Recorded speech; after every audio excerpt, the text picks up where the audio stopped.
Hello everyone, আসসালামু আলাইকুম। Welcome back to my daily blog. অবশেষে মেট্রো রেল আগারগাঁও থেকে মতিঝিল অংশ উদ্বোধন হলো। শনিবার দুপুর 2টা 41 প্রধানমন্ত্রী শেখ হাসিনা এই উদ্বোধন করেন। জানা যায় আগামী রবিবার থেকে পুরো মেট্রো রেল সর্বসাধারণের জন্য খুলে দেওয়া হবে।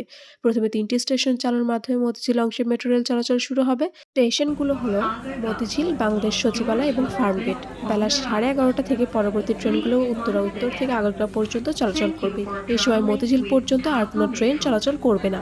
ডিপো থেকে কমলাপুর পর্যন্ত মেট্রো রেলের 21.26 কিলোমিটার পথে মোট স্টেশন থাকছে 17টি। অবশেষে মেট্রো রেলের ভাড়ার পূর্ণাঙ্গ তালিকা এখানে দেওয়া হলো। দিয়াবাড়ি থেকে উত্তরা সেন্টার 20 টাকা, দিয়াবাড়ি থেকে পল্লবী 30 টাকা, দিয়াবাড়ি থেকে মিরপুর 10 40 টাকা, পল্লবী থেকে মিরপুর 11 20 টাকা, পল্লবী থেকে শেওড়াপাড়া 30 টাকা, মিরপুর 10 থেকে ফার্মগেট 30 টাকা, দিয়াবাড়ি থেকে শেওড়াপাড়া 50 টাকা, মিরপুর 10 থেকে কারণবাজার 40 টাকা, মিরপুর 10 থেকে ঢাকা বিশ্ববিদ্যালয় 50 টাকা, আগারগাঁ থেকে দিয়াবাড়ি 60 টাকা, মিরপুর 10 থেকে কমলাপুর 70 টাকা, দিয়াবাড়ি থেকে কমলাপুর 100 টাকা। এই ছিল মেট্রো রেলের ভাড়ার পূর্ণাঙ্গ তালিকা। সো আজকের ভিডিও এই পর্যন্তই। আল্লাহ হাফেজ।